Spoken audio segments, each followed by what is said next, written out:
Okay then. எந்த ஒரு frame ரொம்ப ரசிச்சீங்க? இப்ப சேலஞ்சிங்கா இருந்தது சொல்லிட்டீங்க. எந்த ஃப்ரேம் ரொம்ப ரசிச்சு நீங்க எடிட் பண்ணீங்க? இல்ல படம் ஃபுல்லாவுமே ரசிக்கிற மாதிரி தான் இருந்துச்சு. நம்ம எந்த ஃப்ரேமையுமே வந்துட்டு இது வைக்கணுமா? வேண்டாமா? அந்த மாதிரி நாங்க யோசிக்கவே இல்ல. ஏன்னா எல்லாமே நல்லா இருந்துச்சு. நம்ம கதைக்கு தேவையான விஷயங்கள் எல்லாமே அவ்ளோ பியூட்டிஃபுல்லா உள்ள இருக்குன்னும்போது, நம்ம அது வந்துட்டு எதுவுமே சொல்றதுக்கே கிடையாது. எல்லாமே நல்லா இருக்கு. கதைக்குள்ள ஒட்டியிருக்கு. கதையிலிருந்து அப்பாற்பட்டு இருக்க விஷுவல்ஸ் மட்டும் தான் நம்ம வந்துட்டு எடுக்க போறோம். மத்தபடி இது எல்லாமே ரொம்ப புடிச்சு தான் நாங்க உள்ள வச்சிருக்கோம். எல்லாமே சூப்பர்பா வந்திருக்கு. அண்ட் வார வாரம் வந்து படங்கள் ரிலீஸ் ஆகுதுன்னு வைங்களேன். மக்கள் வந்து என்ன எதிர்பார்க்குறாங்கன்னா, ஆ ஓகே இந்த வாரம் வந்து எந்த பிக் ஸ்டாரோட படம் வந்திருக்கு?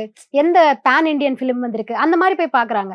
அப்படி இருக்கும்போது, சின்ன படங்கள் மறைஞ்சு போயிடுதுன்னு நெனைக்கிறீங்களா? ஆஸ் அ டைரக்டர் உங்களோட இல்ல, பிஓவி. இல்ல. உங்களுக்கு நீங்க வாழை எப்படி ஓடுச்சு? ஆ. லப்பர் பந்து எப்படி ஓடுச்சு? பெரிய ஸ்டார் காஸ்ட் அதிரபதியான பட்ஜெட்லாம் கிடையாது. நம்மள பொறுத்தவரைக்கும் ஓடுற படம் பெரிய பட்ஜெட் படம். ஓடுற படம் நல்ல படம். அவ்வளோதான்.